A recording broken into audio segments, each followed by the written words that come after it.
Good day, everyone. Trust you're doing well today. First, congratulations to all of you. Your portfolio, right? The gains you made last week. It was mad bullish last week. It was like 6.16% weekly gain on the ASI. That's All Share Index last week. That's serious bull run. That kind of move in 1 week is what we call liquidity driven rally. It basically means big money entered into the market.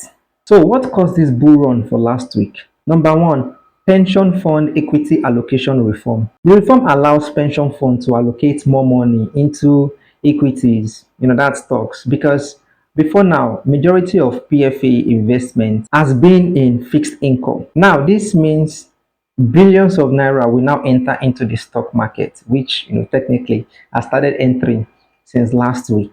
And when big money, such as big pension fund, enters, they don't buy small stocks.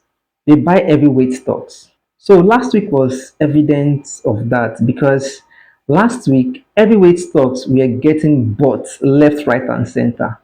You know, the reason is, heavyweight stock have this big market capitalization and high liquidity. So last week, stocks like MTN, Dangote Cement, Zenith Bank, Seplat, GTCO made a very, very huge rally. And when they make such a rally, the entire index moves as well. And that's exactly what happened last week. All right, now let's get into my stock recommendation for the week. First, in the banking sector, there is profit taking and valuation concern. After the rally of last week, some investors are now becoming, more careful. Why is that? Because price moved fast last week. It was, a rally. So bank stocks like Access Corp, GTCO, Zenith Bank, Wema Bank are so overbought that we just need to calm down right now and see if the earnings justify their prices at this point. Don't get me wrong, because my outlook about banking stocks is still bullish long term.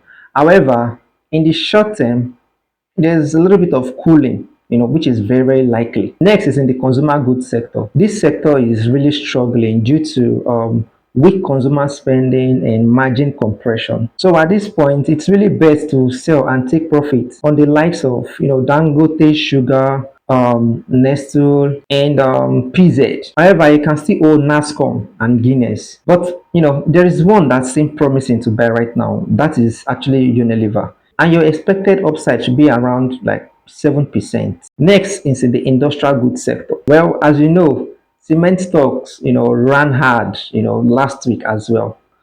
So what you should do is trimming. Don't sell, just trim your profit. Trim the likes of Dangote Cement and Lafarge, that's WAPCO. These stocks are still, structurally strong, but easy money have already been made. So expect sideways, movement unless earnings, surprise us. Next is in the oil and gas sector. Well, surprisingly, this sector also ran, hard last week as well.